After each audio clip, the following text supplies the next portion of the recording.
muito obrigado. Sejam bem-vindos ao programa Jornada da Vida. Como é bom, que alegria estar com vocês e com certeza também hoje teremos um programa maravilhoso, onde a convidada vem lá do Alagoas, de Maceió, que é a preletora Liberaci Rosa de Lima. Muito obrigado, Liberaci. Muito obrigada. Muito obrigado, preletora. Que bom reencontrá-la Muito aqui. Muito obrigada. obrigado. Pois Tudo é, bem com a graças, senhora? muito obrigada. Olá a todos, estamos aqui. Muito obrigada. Liberaci, quantos anos de Seitonaiê já? Ih, Gilmar, você quer saber quantos anos? Olha, nós conhecemos a Seitonoye, aliás, adentramos a Seitonoye em 1989. Vamos fazer as contas? Nossa, Ai, com seus 30 anos, né? que bom, que bom. E como que foi esse convite para entrar na Seitonoye, para começar a participar da Seitonoye? Esse convite foi através de uma revista da Seitonoye, né? Principalmente através do livro A Verdade da Vida, o volume 1, que era esse livro que eu tinha, que alguém tinha me dado, que eu não sei quem era, tem até a capa azul. E então, nesse ano, chega um irmão que estava em São Paulo, tinha ido com muita raiva do meu pai, saiu de casa e foi para São Paulo, e lá ele conheceu a Seitonoye. Aí ele estava, agora que eu me recordo, eu não tinha o volume 1. Quem tinha o volume 1 da Verdade da Vida era ele. Eu tinha a Bíblia, porque na época eu era muito católica. E ele chegou com a Verdade, o volume 1, e disse assim: Olha, eu conheci lá em São Paulo um local onde o povo só diz assim: muito obrigado, muito obrigado. E eu ganhei esse livro lá. Eu disse: Vixe, Maria, foi assim, foi. Foi muito bom, é uma coisa que livra a gente de muitas situações difíceis. Aí eu disse: então vamos trocar. Você fica com a Bíblia e eu fico com esse livro. E aí fizemos essa troca. Aí, nessa troca, eu fui conhecendo, depois ganhei uma revista da minha irmã, mais nova, que também tinha conhecido a Seito Noi aqui em Maceió, me passou essa revista. E um determinado dia, eu fui a uma reunião da Seito Noi, que era um dia de sábado. Eu digo: hoje eu vou hoje, vou amanhã. Fazia como aquela cantiga da perua, né? Amanhã eu vou, amanhã eu vou. Aí, quando foi nesse dia de sábado à tarde, eu disse: é hoje eu irei lá. E aí entrei naquela porta, estava um povo lá falando sobre agradecer o pai, agradecer a mãe, e para ter uma vida feliz, e aí achei maravilhosa aquela reunião. Depois fui para casa, na época eu tinha duas crianças pequenas, né? E aquilo para mim foi como um bálsamo para que eu criasse força para enfrentar a vida, né? E hoje eu estou aqui nessa jornada da vida, que maravilha. Então, preletor, foi assim uma recepção muito grande. E daí, esse foi o conhecimento, mas adentrar mesmo na Seitonoye teve uma outra passagem. Então conta pra gente, já. Essa passagem foi o seguinte: nesse mesmo ano, no final do ano, 31 de dezembro, que hoje acontece até no dia 26, dia 18, ficou mais maleável aquela purificação do final de ano. Mas na época era 31 mesmo de dezembro. E aí eu disse: eu vou assistir. Aí saí de casa para assistir essa cerimônia, né? Era no colégio, o colégio chamava do Hélio Lemos. E aí, quando eu cheguei na porta do colégio, era muita gente. Eu olhei assim e digo: meu Deus do céu, esse povo tudo aqui. E aquela reverência fora de sério. Bom dia, muito obrigada, e tá, tá, tá. Aí eu entrei, sentei, assisti às palestras e assisti tudo. E houve um momento de um relato. E esse cidadão chegou lá na frente com a sutra sagrada, aquela pequena, né, de capa preta.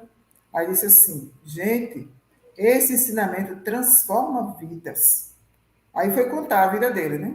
Contou a vida dele, do começo ao fim, dizendo que era uma pessoa muito sem sorte, não teve sorte na vida, porque vivi uma vida de muita situação financeira difícil.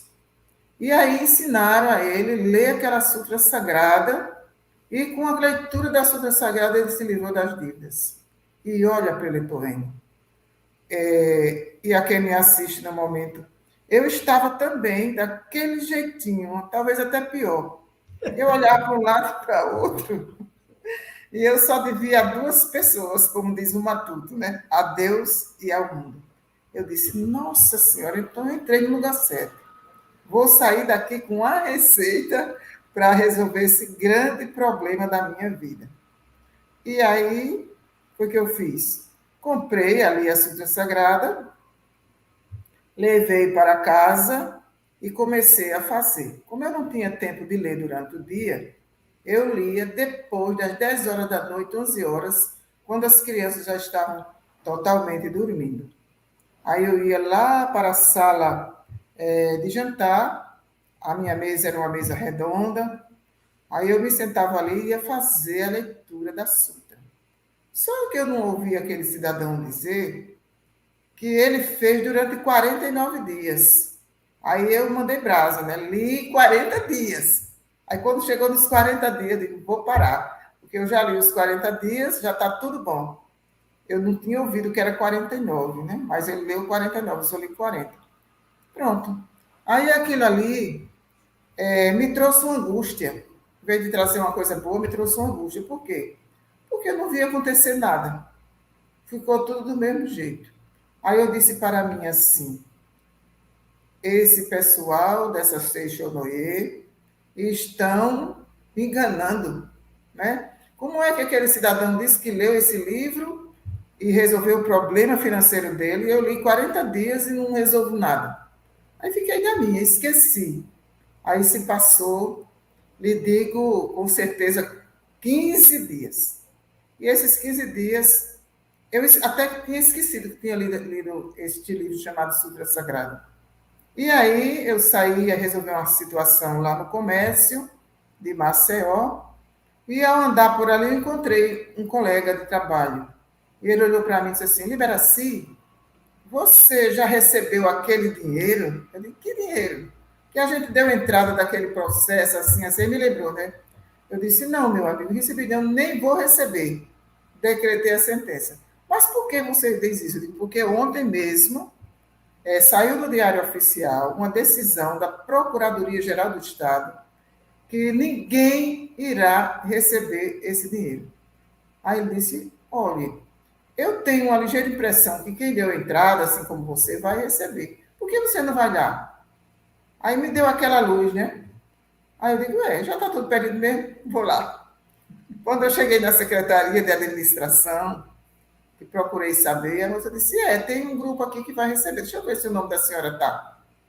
Aí quando foi lá, olhou para lá, olhou para cá, nessa não está, que olhou na outra e disse, o seu nome está aqui. Eu digo, vixe, Maria, e quanto é que eu vou receber? Aí ela disse, a senhora vai receber 11 mil e alguma coisa.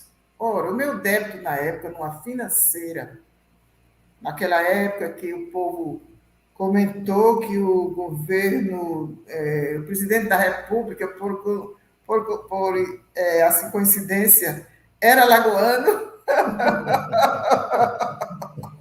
E aí eu cheguei assim e disse assim, então, se é 11 mil, eu vou fazer uma negociação lá com a financeira, que nesse momento de muita transição política, eu posso até pagar esse débito, né? Aí fui, recebi esses 11 mil, o débito era de 51 mil reais. Aí eu disse, que agora? Vai dar? Mas aí, não sei o que foi que me entusiasmou, que me impulsionou tanto, né? Que eu fui à financeira. Ao chegar lá na financeira, aí eu me dirigi ao gerente, a pessoa que estava lá atendendo, eu digo, olha, eu gostaria de pagar um débito assim, assim, assim, assim. Ela disse, para a senhora pagar esse débito hoje, está havendo um abatimento pelo governo para que todo mundo zere seus débitos. A senhora pode pagar hoje com 11 mil reais. Aí eu fiquei assim, eu não sei se eu fiquei suspensa do chão. Eu disse, é mesmo? Aí, como? Na qualidade de... No momento eu já era formada em Direito, né? Aí fiz valer os meus direitos. Eu digo, mas me diga uma coisa. E a gente não tem como negociar, não, alguma coisa, tem que diminuir um pouquinho mais. Aí eu já sabia que naquele momento o débito estava pago. Eu já tinha uns 11 mil, ela disse que com 11 mil pagava. Aí eu digo, fale novamente, vai lá em cima falar com o gerente. Aí a moça foi, subiu a escadinha, depois desceu, disse, olha, com 7.500, a senhora quita seu débito. Aí eu digo, e agora? Dei graças a Deus ali, quitei todo o débito. Como eu morava um pouquinho distante, num bairro mais distante do centro da cidade, já trabalhava na junta comercial do estado de Alagoas, e aí eu peguei o ônibus, nessa época eu andava de ônibus, e fui para casa. E durante a viagem, até aí eu não me lembrava de história de Sete Noé, de Sutra Sagrada, de nada. Quando eu cheguei no ônibus, que eu comecei assim a raciocinar, aí me veio aquela lembrança. Eita, paz! Não é que funciona mesmo. Aí aquilo ali, eu estava no ônibus, eu não sabia se eu chorava, se eu sorria, porque eu estava cheio o ônibus, eu ia sentada, né, claro. Mas aí eu fiquei ali, aí desci. Quando eu cheguei em casa, eu cheguei chorando, realmente. Aí quando eu cheguei em casa, eu disse assim, eu vou ligar para minha irmã, que a minha família é toda de Arapiraca, a minha irmã mais velha, e ela acompanhava toda a minha trajetória, porque sempre fui uma boa filha. Meus pais precisavam de uma casa, eu fazia de tudo e comprava. Meus pais precisavam de qualquer situação na vida, eu estava ali, eu era denominada arrimo de família. Naquela época tinha esse nome, não sei se hoje ainda tem, né? Arrimo de família. Eu nutria meus pais do que eles precisavam. Eu tinha essa coisa dentro de mim que eu precisava ter essa reverência a eles. E aí a minha irmã me acompanhava e quando eu liguei para ela, ela chorava de um lado e eu chorava do outro. E como foi isso? Aí eu expliquei para ela tudo. Desse dia em diante, também ela começou a participar da Seita Noé, em Arapiraca. Começou a fazer a leitura da Sutra Sagrada, tinha lá um altar, onde ela colocava, né, as orações, né, os santos dela também. E aí nós começamos a difundir um pouco mais na família o ensinamento da Seita Noé. Que show, maravilhoso, Liberaci. Meu Deus do céu. Então, esse livrinho preto funciona, né, Liberaci? Olha, funciona de uma forma tão grande para o eleitor, que depois disso aí, vamos dizer que toda a família conheceu a Seita Noé. Mas nem todos foram praticantes, porque a época que uns tem um momento, né, de cada um. Mas a coisa foi tão difundida em termos de antepassados, que aí eu comecei a me trabalhar, eu comecei a estudar um pouco mais a doutrina da Seita Noé. Mas tem uma coisa muito importante que eu esqueci de falar.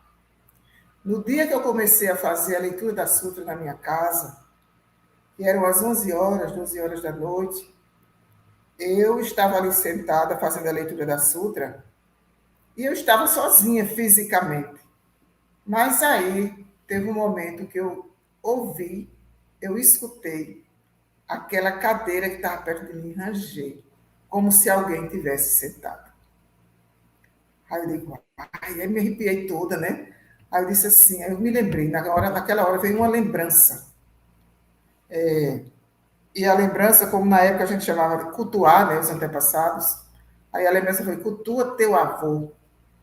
E hora que o meu avô paterno, ele passou para o mundo espiritual com a questão que hoje nós chamamos, fulano ficou louco, né? E foi desta forma. Mas por que ele passou desta forma para o mundo espiritual? Era um avô muito bom, ele era agricultor, tudo que ele tinha, criava gado e tudo mais, se ele tinha um dia que ele, naquele tempo o pessoal matava bezerro, né? E aí ele pegava logo a primeira parte, a primeira lavra de tudo e levava para os filhos que moravam perto. Mas só que ele conseguia ter essa prosperidade agrícola, porque todo ano ele fazia um empréstimo no Banco do Brasil, em Santana do Ipanema, que nós somos de lá, eu nasci em Santana do Ipanema, e criei em Arapiraca, e teve um ano, nesse ano que ele faleceu, que ele não conseguiu pagar ao Banco do Brasil. Então ele ficou tão impressionado que ele dizia para os filhos: meu filho, eu não consegui fazer isso. E a polícia vem me pegar. Olha ele aí, está chegando. E assim ele foi, e passou para o mundo espiritual nesta situação. E eu vim me lembrar disso nessa hora, naquele momento que eu estava fazendo a sutra. Aí, de imediato, eu direcionei a leitura da sutra para ele. Foi assim que aconteceu. E justamente quando chegou nos 40 dias, eu tive essa grande vitória e não fiz nem os 49 dias, porque realmente eu não fui informada que era para fazer 49 dias. Ganhou 9 dias de gorjeta. 9 dias ficou depois. Aí depois eu fui entendendo, né, que nós precisávamos orar pelos nossos antepassados. Eu li aquele livro todinho, na época era cultuar os antepassados, né? E aí esse livro me trouxe assim grandes vitórias, porque fui realmente muito protegida. Uma certa vez no meu apartamento, à noite, entrou um filho de Deus, que hoje eu chamo filho de Deus, né? E ele pegou a bicicleta do meu filho para levar. Eu morava no apartamento naquela época aqui em Maceió, a gente podia dormir com as janelas abertas, mas depois disso eu não dormi mais. Aí ele pegou a bicicleta do meu filho, colocou bem ao lado da cama e foi na horinha que eu me acordei. Aí quando eu me acordei, estava lá a bicicleta do menino e estava perto da bicicleta um espeto bem grande. E esse camarada saiu correndo pela janela e aí eu agradeci a Deus, a proteção dos antepassados. Porque ele, graças a Deus, não fez nada com o meu filho, nem o meu filho se acordou naquele momento para ter o susto. Né? Aí a gente vai se prevenindo, eu fui me prevenindo mais ainda, tanto fisicamente como também espiritualmente. Aí coloquei meus filhos na missão sagrada, proteção divina aí demais, né? Graças a Deus, e ainda hoje estão. E por aí a vida veio acontecendo de tal forma que eu não deixei mais nunca aceitando ele na minha vida. Estou aqui. Graças a Deus, né? Puxa vida. Doutora Liberace, a senhora citou o caso da senhora agora, né? Aí eu fico aqui pensando, por que as pessoas que praticam o ensinamento da Seichonoye no seu dia a dia, na sua vida, acabam resolvendo os problemas da vida dela? No caso da senhora foi o financeiro. O que a Seichonoye tem de especial aí? Fala para nós.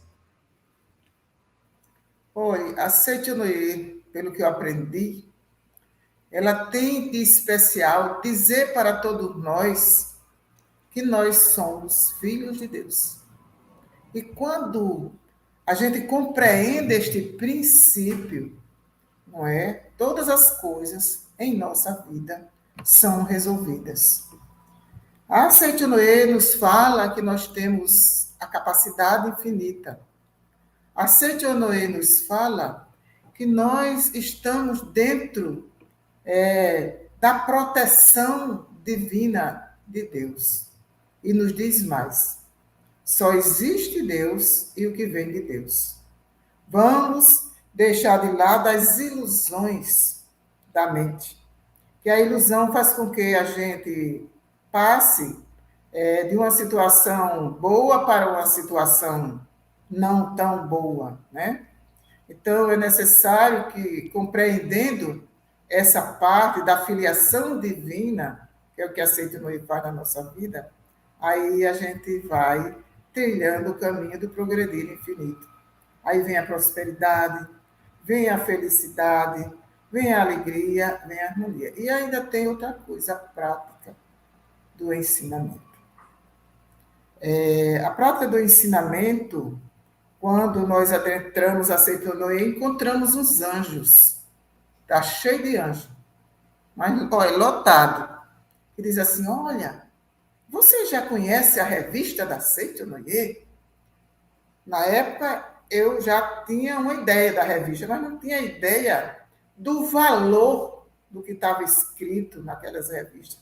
Que naquele tempo era acendedor, pequenininho, né? E aí a gente pegava aquele acendedor e ia ler. Lá no final da página tinha um pensamento, e aquele pensamento norteava a vida da gente. Em seguida vinha outro anjo, que estava lá e dizia assim: você já conhece? Você não quer ser uma divulgadora não da Seita Noé? Eu digo: sim, quero sim. Como é que faz? Eu digo: em primeiro lugar, você precisa ter revista, adquirir algumas revistas, mas não me disse quantas. Aí eu disse: bom, eu quero 80. Aí fiz a minha primeira cota de 80 revistas. Eu não tinha estudado ainda para ser divulgadora da Seita Noé. Aí quando eu terminei de adquirir aquelas revistas, era preletora, o nome dela é Terezinha, já está no mundo espiritual. Ela disse: minha filha, de hoje em diante, você já é uma grande divulgadora da Seita Noé. Eu disse: que maravilha! Fiquei tão feliz naquela tarde, que para mim eu tinha ganho na loteria a Mega Sena. Né? Você já é uma divulgadora da Seita Noé. Aí eu entrei no curso, fui estudar, estudava assim com afinco. Nós tínhamos uma preletora muito dedicada a gente, né? Hoje ela não está morando mais aqui em Maceió, está morando em Salvador, a preletora Severina Ferreira. Severina. E a preletora Severina, ela trabalhava a gente de uma forma tão majestosa que nós ficávamos felizes.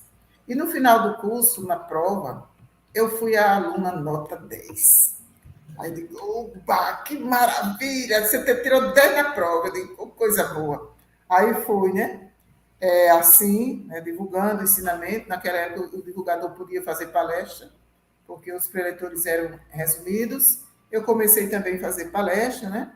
E aí fui tocando a minha vida de forma maravilhosa, que daquele momento em diante só foi progresso na minha vida. Consegui passar em alguns concursos, né, da vida, e trabalhar e ter ascensão no meu trabalho como funcionário Maravilha. do Estado de Alagoas. Ô, Liberaci, nesses anos todos de Seita Noé, que já são mais de 5, né? Mais 5. Qual foi a maior lição que você aprendeu na Seita Noé, lendo, ouvindo os ensinamentos da Seita Noé? A maior lição. A maior lição, diretor Enio, chama-se perdoar. Essa foi a maior lição que eu aprendi na Seita Noé. Porque antes de eu ter esse adentramento na Seita Noé, eu era uma pessoa muito religiosa. Estudei em colégio religioso. Trabalhei para construir colégio religioso. Viajava de Arapiraca para Paulo Afonso para vender algumas coisas com as freiras lá e a gente conseguiu erguer. E eu me considerava assim, uma pessoa muito bacana, sabe? Sempre me considerei assim. Mas acontece que quando eu conheci a Sequinoe, eu trazia uma mala muito grande também. E nessa mala eu tinha duas coisas que eu já deixava a mala cheia. Era uma coisa chamada raiva e tristeza. Raiva de quem? Tristeza estava lá dentro, mas eu tinha raiva de uma pessoa. E essa pessoa chamava-se Pedro Paraibano da Costa. Qual a familiaridade dessa pessoa comigo? Meu pai. Mas eu só vim entender que eu tinha raiva dele quando eu fui estudando, quando foi passando para mim esse ensinamento que era preciso perdoar o pai, perdoar a mãe. Eu fui vários seminários na Academia de Santa Fé, fiz várias purificações da mente, mas não chegava essa situação, ainda estava muito latente lá dentro, que não aparecia para colocar no papel. E aí continuavam situações na minha vida que não me deixavam progredir em alguns detalhes. E aí houve um momento na Academia de Santa Fé Por isso que hoje eu tenho maior apreço em ir à academia, em levar pessoas para a academia, porque foi lá onde eu descobri esta grande situação e a vitória. Por que eu tinha raiva do meu pai? Eu tinha 7 anos de idade. Meu pai era um agricultor. Além de agricultor, ele era uma pessoa que andava muito a cavalo, era uma pessoa muito religiosa, e ele curava os cercados de gado das pessoas. Ele orava lá, chegava lá, o gado estava sendo mordido pelas cobras, ele chegava a fazer uma cura do cercado, não havia cobra nenhuma mais, nenhuma cobra mordia o gado. E meu pai era assim, uma pessoa muito boa, chegava em casa com toda a manutenção que a gente precisava. E aí, mas mesmo assim, quando foi um determinado dia, aí estava tudo bem. Ele chegava, a gente ficava feliz porque ele trazia confeito, ele trazia pão, trazia e aí a gente ficava tudo alegre. Aí teve um determinado dia que ele disse para minha mãe, que ele e minha mãe eram assim, o senhor já assistiu, ou as pessoas já assistiram o filme Romeu e Julieta? Pois é, meu pai era assim. Romeu e Julieta era um amor eterno entre os dois. E aquilo trazia um certo constrangimento para a gente, porque eles só se ligavam eles dois, deixavam a gente de lado, né? E um dia ele disse assim, nega, que tal? A gente pega a Floraci, que é a mais velha, a gente leva ela para a madrinha dela, em Canto Fulano. Os meninos já saíram de casa, a gente fica só com a Maria, que é a mais nova, e a gente pega a Liberaci e leva para... Aí deu o nome da pessoa. Minha filha, você quer ir? Eu digo, quero. Você vai ser muito rica. É uma pessoa que tem muitos bens e ela tá querendo uma menina para criar e você vai ser muito rica. Eu digo, vou sim, para ser rica? Na hora. Aí viajei com ele na garupa do cavalo. Quando chegamos lá nesta casa, tinha uma senhora lá, que naquele tempo hoje a gente não pode mais discriminar, mas as pessoas discriminavam, diziam uma negra que mora ali. Uma negra feia, mas a palavra era assim, dos cabelos bem arrepiados. Aí quando eu cheguei, que eu olhei para ela, eu digo, Ave Maria, senti aquele medo, né? Já levado por essas palavras. O batente da casa era tão alto, que aí eu pulei o batente, e aí ela foi lá dentro fazer comida para a gente, passamos a noite. Aí eu dormi, quando foi no outro dia, eu disse, pronto, agora você já vai ficar, eu vou embora.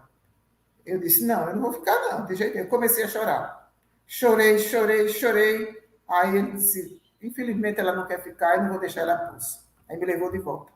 Aquilo ali me criou uma situação tão difícil dentro de mim, que até se escondeu, mas ali estava o local onde a minha felicidade poderia aflorar. E aflorou. Aí nesse dia, na Santa Fé, eu me lembrei desse ponto, coloquei lá no papel, escrevi com muita força, queimei, e nesse dia eu senti que perdoei meu pai. Então, a oração do perdão, ela é divina, dentro do ensinamento da Seita Noé.